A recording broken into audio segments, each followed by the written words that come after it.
I opened up Twitter this week. I saw Kevin Durant debating his Warriors legacy with a random fan on Twitter. Obviously, that can be a coincidence, but Shams dropped a report this week that several wildcard suitors have made inquiries about Durant in the past 7 to 10 days.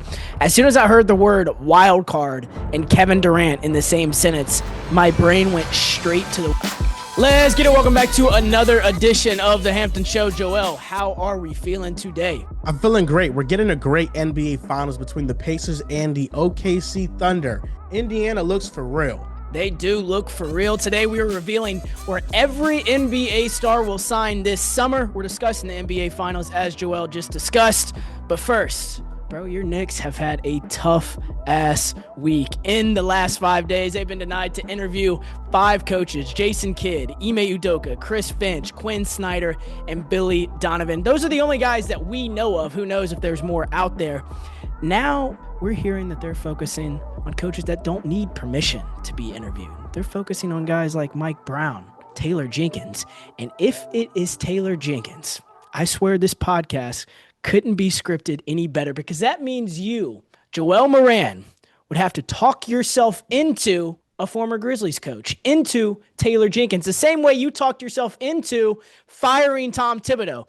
This whole thing has smelled since the beginning. We talked about it last week, and now it's obvious. There was no real plan. The only plan for James Dolan and the New York Knicks was that Tom Thibodeau was going to be fired. There was not a plan in place after he was going to be fired.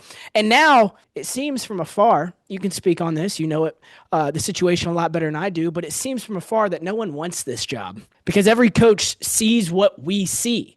The bar is unexplainably high. If you don't make it past Game 6 of the Eastern Conference Finals, you're a failure, according to that front office. So, Joel, I got to ask you the same thing I asked 3 weeks ago when this was just a rumor. If it is not Tom Thibodeau, then who is it? I'm preparing for the Knicks to hire Mike Brown. That's my expectation at this point in time. You made an excellent point about Taylor Jenkins potentially being the Knicks coach, a former Grizzlies coach that was fired. Where have I seen that before? Oh, yeah, David Fisdale. I've seen that before. Now, Taylor Jenkins was wrongfully fired, but David Fisdale was absolutely horrendous and awful. And I have 2 thoughts on this. My first thought is the side where I'm giving Leon Rose and the Knicks front office too much credit. And what that is they know exactly who they want to hire. All these reports are smoke screens. No, they're not. Because imagine if Tom Thibodeau was fired and a day later the Knicks hired their guy they want, they're all in on. I think without having a due process, they'd get a lot of backlash. They're getting a lot of backlash now. It would be nowhere near as much backlash as this. Need to get fed information when they report things. And Leon Rose, who's a former agent, who's been a great GM with the Knicks, yeah, I would not be surprised if there are smoke screens being fed. Just let's deceive the public. Let's throw these little nuggets out there. Let's get the sense of what the feeling is. That's me giving them too much credit and thinking there's some mastermind plan behind the firing of Tom Thibodeau. Yeah, we know exactly who we're getting. The logical side of me, based on all the reporting, is the Knicks made a very impulsive decision without understanding and loving any head coaching candidate on the market. And now after firing Tom Thibodeau, they are going to have to hire somebody that failed in another destination, likely did not have the same success that Tom Thibodeau had with the Knicks. I like Mike Brown a lot. His offense in 2022 with the Kings was amazing. He was creative, but I thought his pulse on the team started to slip the very next year. Keon Ellis was impactful for them. He didn't play Keon Ellis enough for my liking, but there's no doubt that I think he is a more creative offensive coach than Tom Thibodeau. The worst case scenario, I think, for the Knicks is if they take a huge gamble with the next head coach that they hire. And what would that huge gamble be, you're asking? Well, not too long ago, there was a podcaster that became a head coach who was co-hosting with LeBron James. Fast forward to present time, there's a former Hall of Fame player that's podcasting with LeBron James. who failed as a head coach in his first stint. But you could talk yourself into a lot of the drama seeping into the team and him not being at fault for it completely. The Knicks potentially hiring Steve Nash, second head coaching stint. I'm just saying. That is also a possibility. Right now, we have no idea who they will hire. Mm-hmm. I think the Steve Nash thing would by far be the most hilarious outcome. It would be his second failure in that city. It would be comparable to the Dallas Mavericks winning the draft lottery for Cooper Flagg. Let's just look around the league. I like how you were eyeing Mike Brown. I think that is the only explicable candidate they could hire where it looks like, okay, we fired Tom Thibodeau, but we got Mike Brown. If you look around the league, the Milwaukee Bucks are a team that we've talked about. Mike Budenholzer had a terrible year last year, but the Bucks have not gotten better since they fired him. More recently, the Kings, they have not gotten better since they fired Mike Brown. And if you want to really piss some people off, the Phoenix Suns did not get better when they fired Monty Williams. And now we're sitting here in June watching the Pacers, who nobody picked them to be up 2-1 on a 68-win Thunder team. Their secret has been continuity. The Knicks knew one thing, and we agree on this, that they wanted to fire Tom Thibodeau. I think the sacrifice of continuity and that mistake is going to far outweigh whether they hire Mike Brown or not. The fact that this is going to have to be swung in the way that you just swung it in a PR stunt, I know that's not what you believe, but that's the extent that Knicks fans are having to take to explain to themselves what the hell has just happened this past week.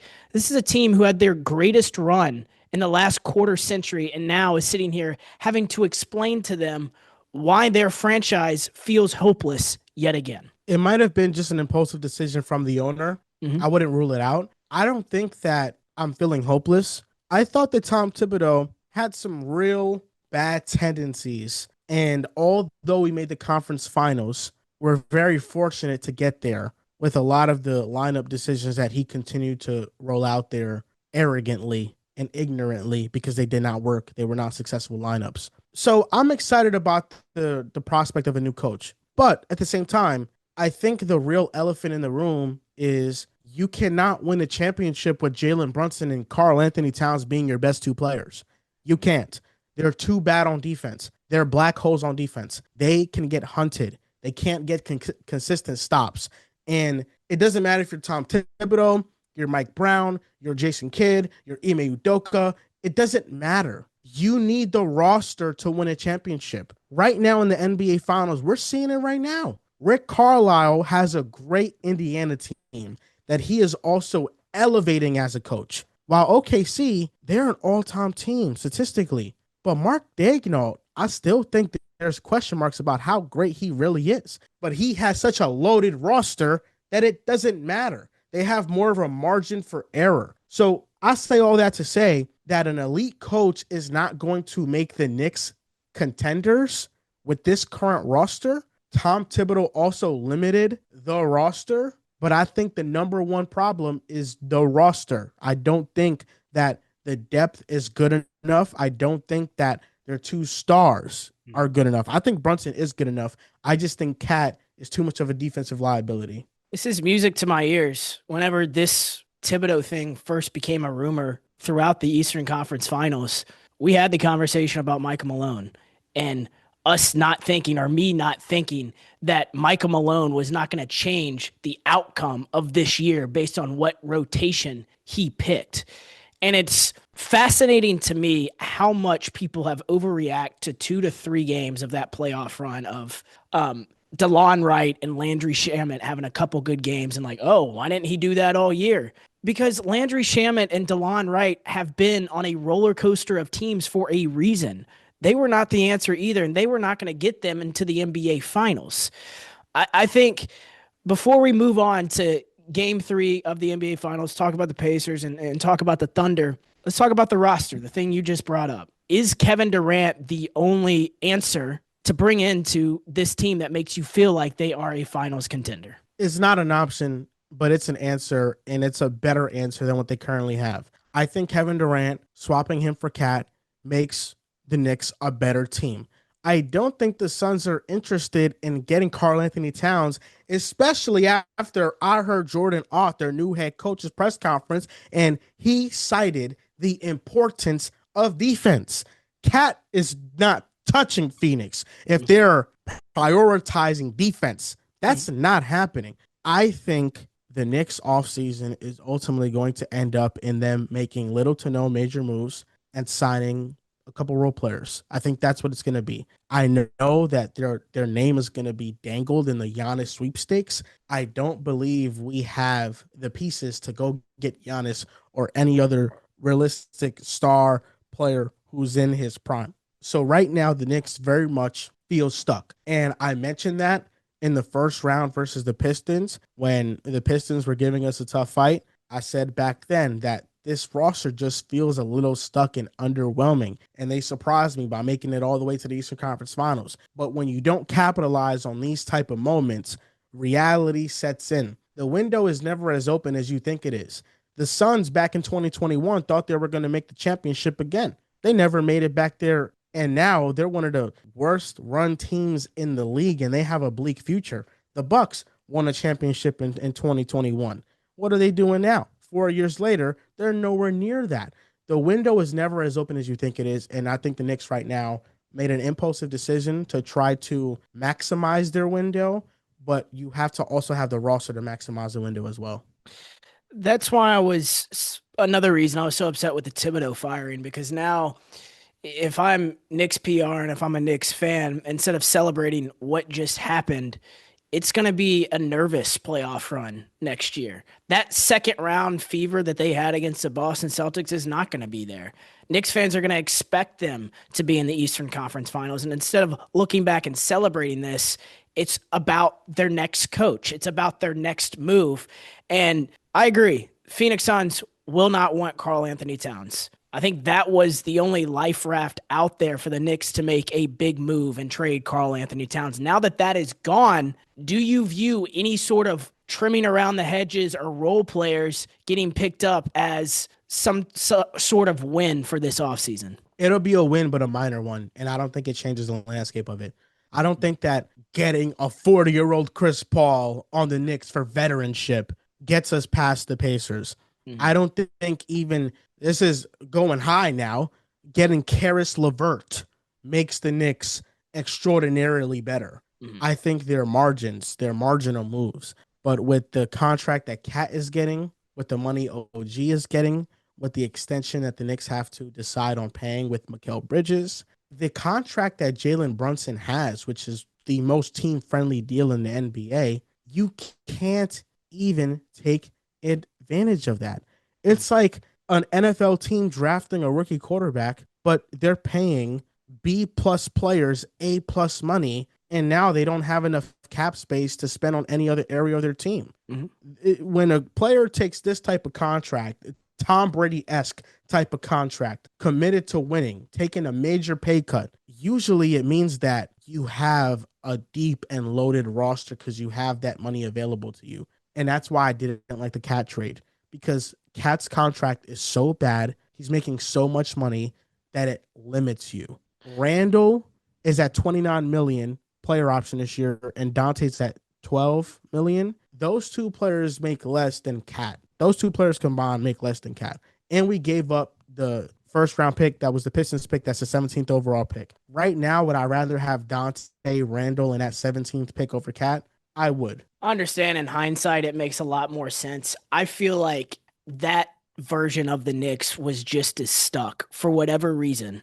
I understand what you're saying, but I also want to go back to you claiming this current version is, you're not excited about the future. I just don't want you to get too low, because going into this offseason, before they made the Tom Thibodeau move, I was the guy who stood on all 10 about them just, hey, run it back because of this Eastern Conference landscape.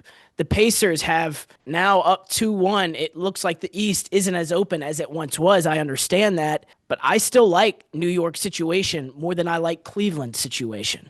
Karl Anthony Towns, as bad as he was defensively this year, he was a major, major reason they made it to the conference finals this season. And you can make the argument for people who did not mind Tom Thibodeau getting fired that now you're not winning in spite of Tom Thibodeau. You can come back with a virtually the same roster with one or two more pieces and now have the coach to go with it. So I'm not going to let you get too low. You know, you and I usually argue and stuff on here, but I think the Knicks still have a future. And yes, the window may not be as open, but you can pencil them in for a deep, deep playoff run next year. I don't know if you can pencil them in for a deep playoff run. I do. I don't think it's guaranteed. I look at Indiana, they have to re-sign Miles Turner. There's still some unfinished business they're going to have to take care of this offseason. I'll look at Cleveland, and Donovan Mitchell, for whatever reason, has been plagued with first and second round exits. Who knows what happens with Darius Garland? They have some serious decisions and stuff to make. But New York, we know if they can't find that Kevin Durant trade, that Cat's coming back, Brunson's coming back, Mikal Bridges, OG Anunoby, Jalen Brunson has that contract you just talked about. I favor the Knicks' position right now over Cleveland. I think if the Cavaliers are healthy, they're better than us. I disagree.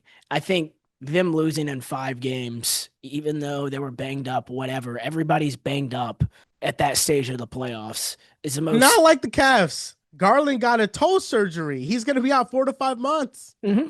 It's fair. That's fair. And you look at the Knicks the year before. Do you not remember all of their injuries? Julius Randle didn't play, and they were one win away from the conference finals. I do. Last year's team was better than this year's team. That's utterly ridiculous. Fully healthy, Julius Randle with Dante with Hartenstein. Yes, last year's team, I think, was better than this year's team if it was fully healthy and actually got to play. Okay, that's fair. Enough of the Knicks. Let's talk about the finals. We're recording this before Game 4. This is going to come out the day Game 4 is happening. But, Joel, before we talk about OKC, what was your reaction to the Pacers being up 2-1? I want to talk about them first and give them some praise before we talk about OKC and have a little debate about them. I was very impressed with the Indiana Pacers. I think that they have a realistic chance of winning this series up 2-1 now. They took care of business in the first 2 games, winning the first one on the road. I think that really swung the momentum of it. I'm very impressed with them with both sides of the ball. On offense, I thought that the first 2 games they were playing out of their rhythm. They weren't playing comfortable. They weren't playing Indiana basketball. It was a slower pace than I was accustomed to, what they were doing in the entire playoff. But in Game 3, that changed. They pressured OKC defensively. They forced turnovers. They got out in transition. And I loved how they started the game with Halliburton being more aggressive than usual, than making it a priority to feature Pascal Siakam. And he got some buckets to get going and get himself into a rhythm. And I just think that Halliburton growed in front of our eyes in Game 3, because in the first 2 games, those driving lanes weren't there. And I thought that they had to be manufactured for him to get going. But he just started letting it rip.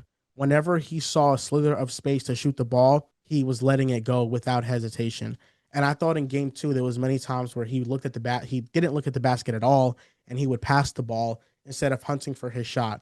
And I think him being the star that he is, he needs to be aggressive on offense, especially against this defense. I think what Indiana did on offense against this OKC defense was one of the most impressive offensive performances of the playoffs outside of Game 3, Minnesota, and what they did to them. And then in the second quarter, the contributions that they got from Mathurin, they got from TJ McConnell. Mathurin had 10 points in the fourth quarter. Obi Toppin made a huge contribution off the bench and was a really good defender as well. It was a team effort from Indiana. Halliburton, Siakam leading the way, and then their role players off the bench, their big 3 off the bench. Now to talk about their defense, I thought they were amazing. And I think that is what deserves the most praise in this game, just how elite they were defensively. They made Shea so uncomfortable. They were shading him. They were taking away those easy passes that he's made throughout the playoffs. And he had 6 turnovers in this game. It was the most turnovers he's ever had in a playoff game. They made him struggle, and they made him have one of his worst playoff games of his career. And I think they deserve a lot of credit, and they found an answer on how to guard him. And Jalen Williams was the only other Thunder that was able to consistently get going on offense. I think for OKC, Shea just has to be better, but a lot of his struggles are due to Indiana on what they did on defense. And a massive amount of credit has to go to how many pick sixes they had too. TJ McConnell completely flipped this game whenever he came in. The luxury they have to get Tyrese going, how they got him going, and then TJ to get in and kind of feel that pressure of like, if I'm going to play big minutes tonight, like I have to be big time while Tyrese is on the bench because he's not going to be there long. And he flipped that game in a totally different way than Tyrese had already put the pressure on them. Obi Toppin was huge, just like you said.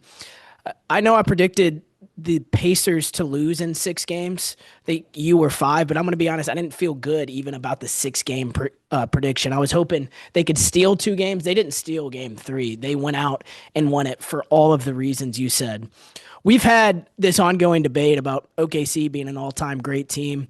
And if we put on our stats goggles and look at the net rating and the offensive rating and all the advanced metrics, it looks like OKC has been an historic all-time team.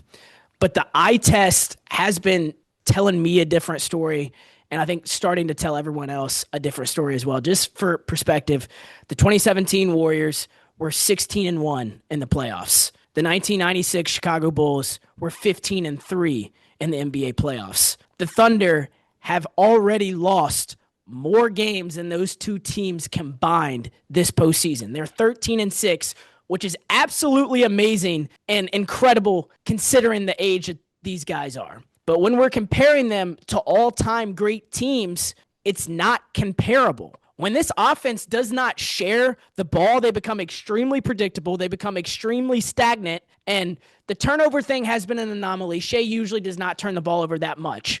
But the offense just stopped sharing the basketball in the second half of this game. My question to you is, does this series already at 2-1 put a stain on what OKC has done this season? No, it doesn't. I think the offensive dullness is a real concern, and I think it has a lot to do with philosophy and coaching. 2 of the 3 finals games thus far for OKC, they have had their lowest passing games of the season. Indiana has done a great job at limiting just how often they pass, but OKC is also an offense that is heavily reliant on Shea creating all the time. And I think the difference between this team and those teams, the star talent at the top, the age of those guys and the consistency.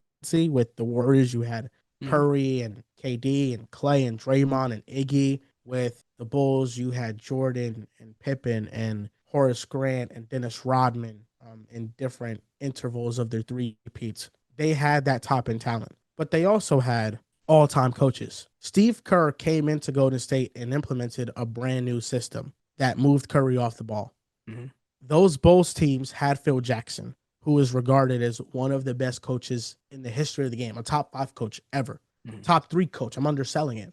And Steve Kerr is going to go down as one of the best coaches ever as well. Mark Daigneault, we don't know where he belongs in the grand scheme of things. Is he an elite coach, or does he have a loaded roster? And I think right now, with the way that OKC has hit some major bumps in the road and has felt at times that they have been outcoached, you can argue Mark Daigneault is just a coach that has a loaded roster, but he's not an elite tier coach. I feel like I'm talking to an NBA player right now because everyone's first reaction, including the front office, actually, I feel more like I'm talking to a front office member because their first reaction is to blame the coach, not the players. And for the historical argument, it's 100% fair. We don't know if he compares to Steve Kerr and Phil Jackson. But for this current argument of the NBA Finals, I don't know if it's fair. I'm looking more at the age of the players because Mark Daigneault, he's drawing up super complicated plays out of timeouts to try to get whatever movement he can into this offense, and it's just not giving. To me, it pays more homage to like this being Shea's first NBA Finals. Same with Jalen Williams.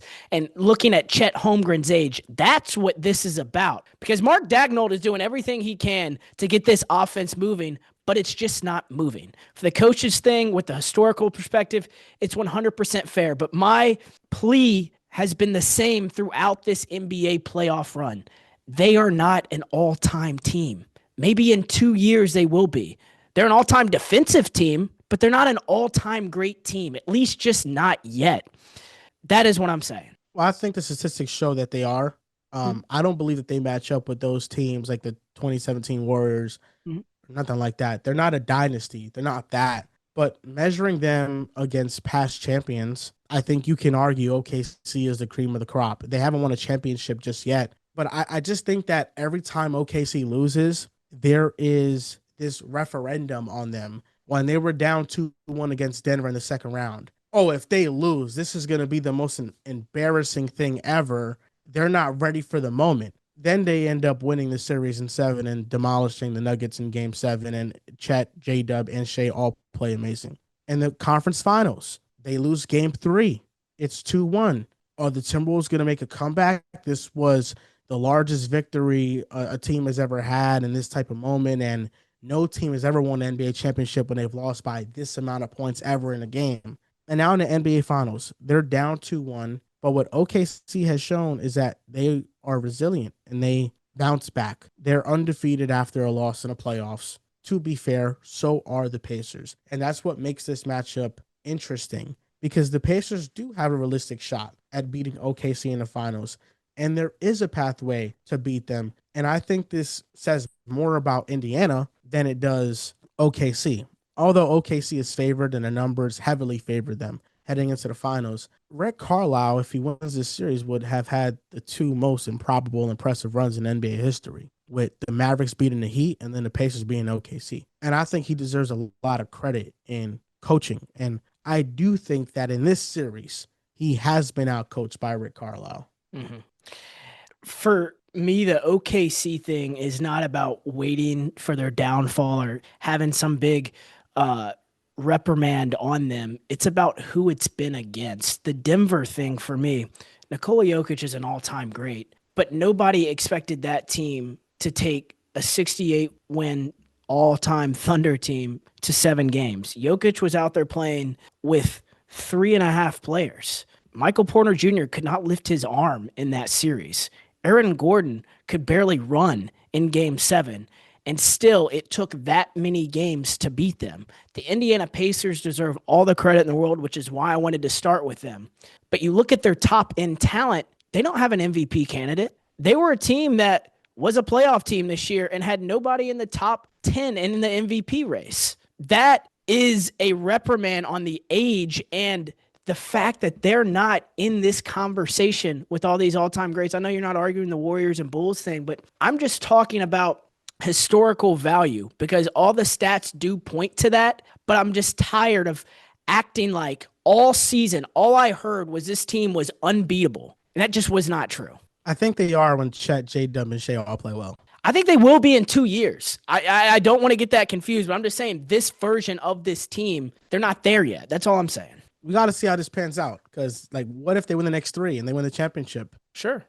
I'm still not ready to say that. Let's say they end up 15-6. I don't throw them up in the ranks with all the other all-time teams of the NBA. If they win 3 in a row, it's just not how I feel. Defensively, yes, I would put them against any defense ever in the NBA. But the offense gets stagnant enough at times where I think it holds them out of that conversation. Would you take the 2011 Mavs or this OKC team? I'd take this OKC team. I think the 2011 Mavs, they're not an all-time team, but they're an upper echelon team too. For sure. And Dirk and all of his greatness, yeah. I think what that team did with the Heat, it's a great comparison that you pulled earlier with the 2011 Mavs. Rick Carlisle deserves a lot of credit. Let's get into predicting where every NBA star lands this summer. We're going to start off with some Kevin Durant stuff and then kind of mosey our way into free agency and predicting every big-name free agent where they land at the end of the episode. Shams dropped a report this week that KD has a few teams circling, and Phoenix, their conversations have really been with these 5 teams: Houston, San Antonio, Miami, Minnesota, and the New York Knicks. I think the Knicks you can cross off that list because of all the reasons you said earlier. But out of those 4, which makes the most sense to you? You want to trade for Kevin Durant if you feel like you have a realistic shot at winning a title, right? But there's a lot of barriers in place.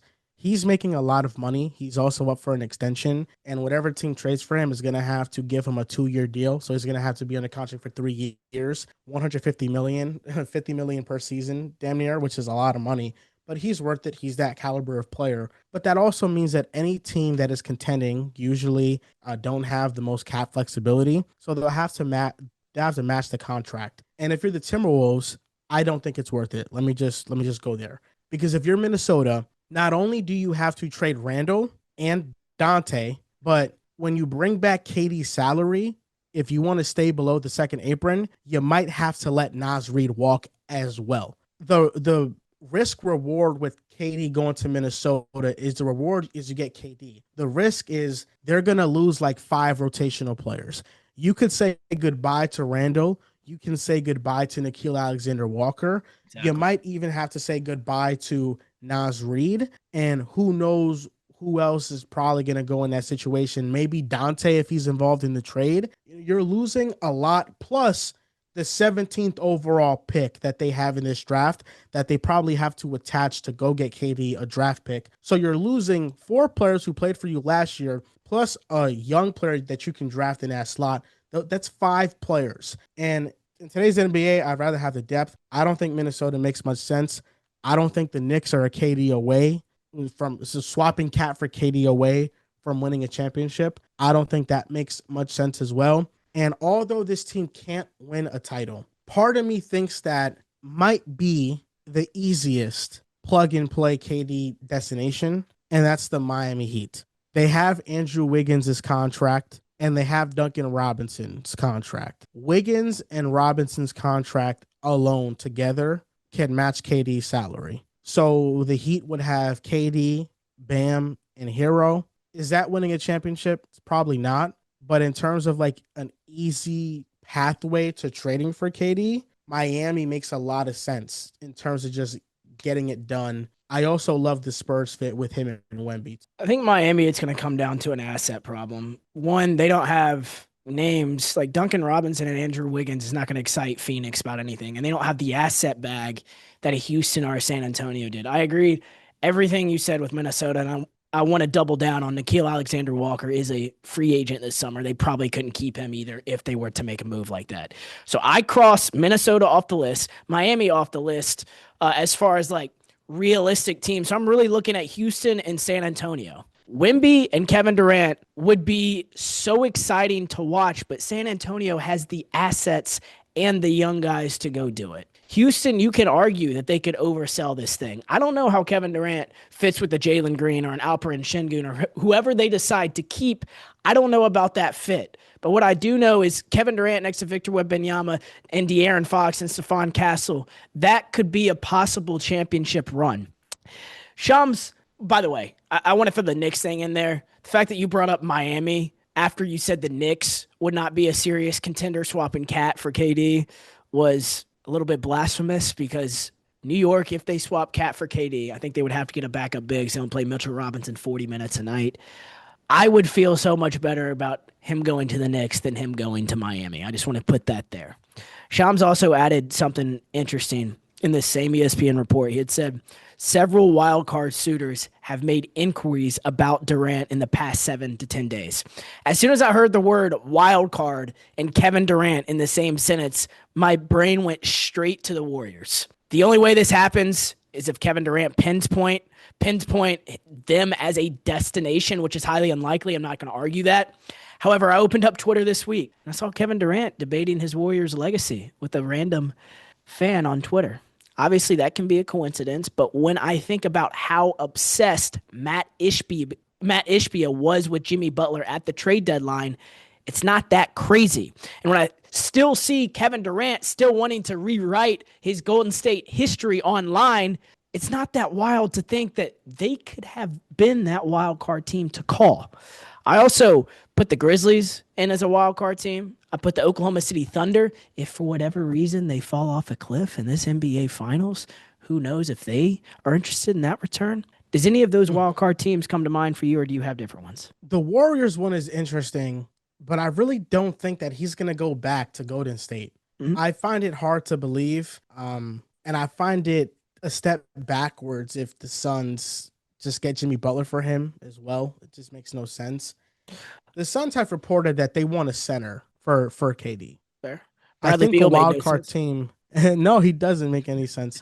I'm thinking of a team with a center. The Cavaliers have a center, Jared Allen, but it's going to be hard to make the salary work. They can't do it. Both teams are second apron teams, so it's going to be difficult. I also look at the Raptors as a potential landing spot with Jakob Poeltl maybe being the centerpiece of that type of deal. Maybe another player. I know that the Raptors have been rumored to Giannis, and maybe they just have a splash offseason and just go get Giannis and KD. I don't know. I'm just spitballing out here. Mm-hmm. I agree. I mean, I don't think the Heat are a KD away from winning a championship. I think the Knicks are much closer, but I think it's just very hard to just plug and play KD into a team and for them to be a legitimate contender with the way that his contract working out right now. It's just hard. He's too good of a player, and you have to lose too much to get him. I 100% agree. I think the only two teams that can have an argument that they would be a finals contender with Kevin Durant through a realistic trade would be San Antonio, but you can look at the rest of the Western Conference and say good luck with that. And the New York Knicks. The East is weak, but the big man problem would be a huge issue for New York going into the postseason. So I think we do agree on that. Before we get into predictions for every big name free agent, I want to do a little exercise. Rank who is the most likely to be traded between these three superstars: Jaylen Brown, Giannis, who has really cooled down with all the reporting, and Karl Anthony Towns. Out of those three, rank who is most likely to be traded. Number one is Giannis, because Giannis is on a team that has no chance to compete. Dame ruptured his Achilles. If Giannis wants to force his way out, now is the time. I don't think the Bucks front office is going to trade Giannis unless he asks out, but with how bad their situation is and with Giannis being vocal about him wanting to compete for championships, I can see that. Number two would be Karl Anthony Towns. He's too much of a defensive liability. You can't win with him and Brunson. You have to stagger their minutes so they're not terrible on defense for the majority of their minutes together, which they usually are. And number three would be Jaylen Brown. I think Jaylen Brown, there is a chance that maybe the Celtics just say, hey, we don't want to pay the luxury tax. We can't find suitable Jrue Holiday and Porzingis trade options. And Jaylen Brown is our most valuable asset. And if we want to build around Jason Tatum for when he comes back, we need the largest pool of assets possible.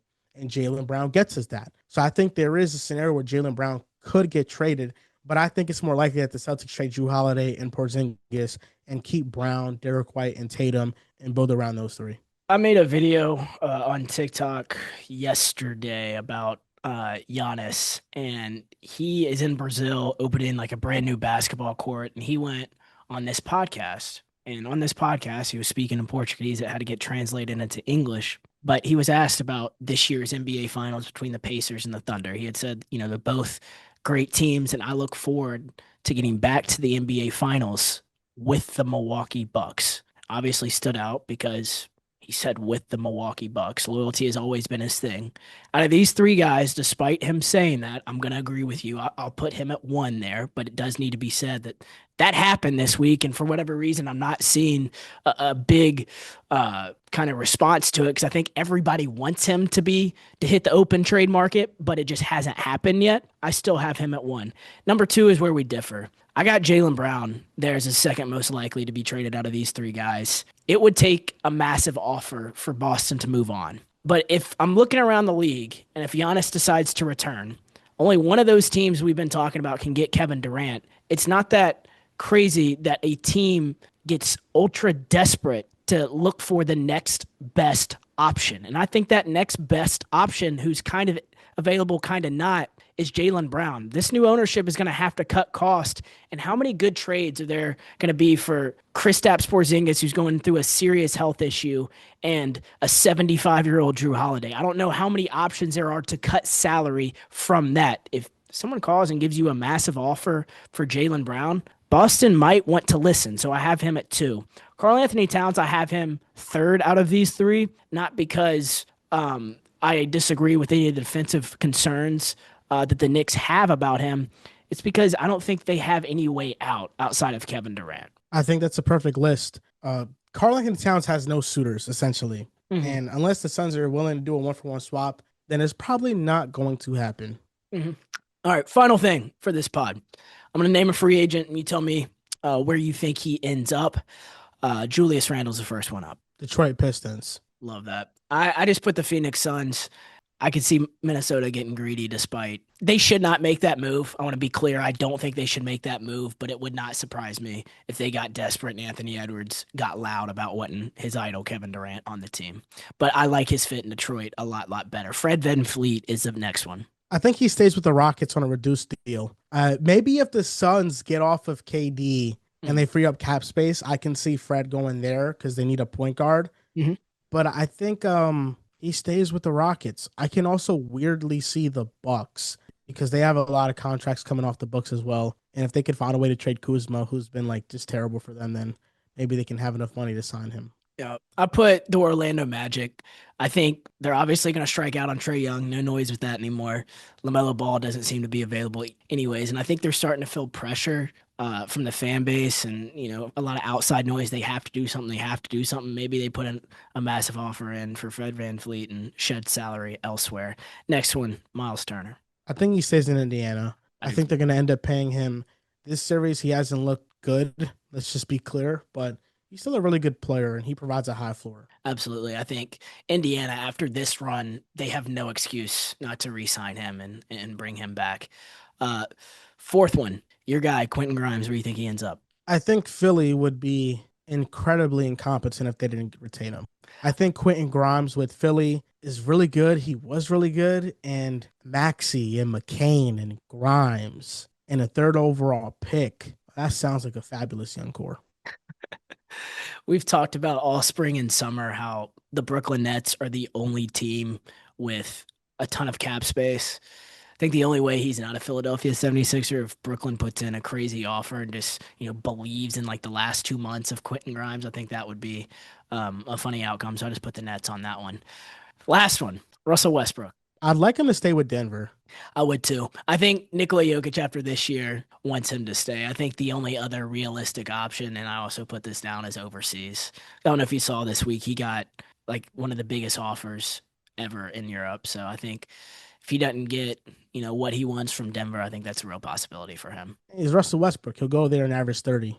Absolutely. And I think that the clips will be fun as hell to watch. Joel, thank you so much for taking time every week. And we'll be right back here next week. Hopefully NBA finals aren't decided either. Yep. I'm looking forward to a 7-game series and potentially the Pacers winning it all. I feel like that is the best story of the season if they could just find a way to win a championship. That would be absolutely phenomenal. Thank you so much, Joel.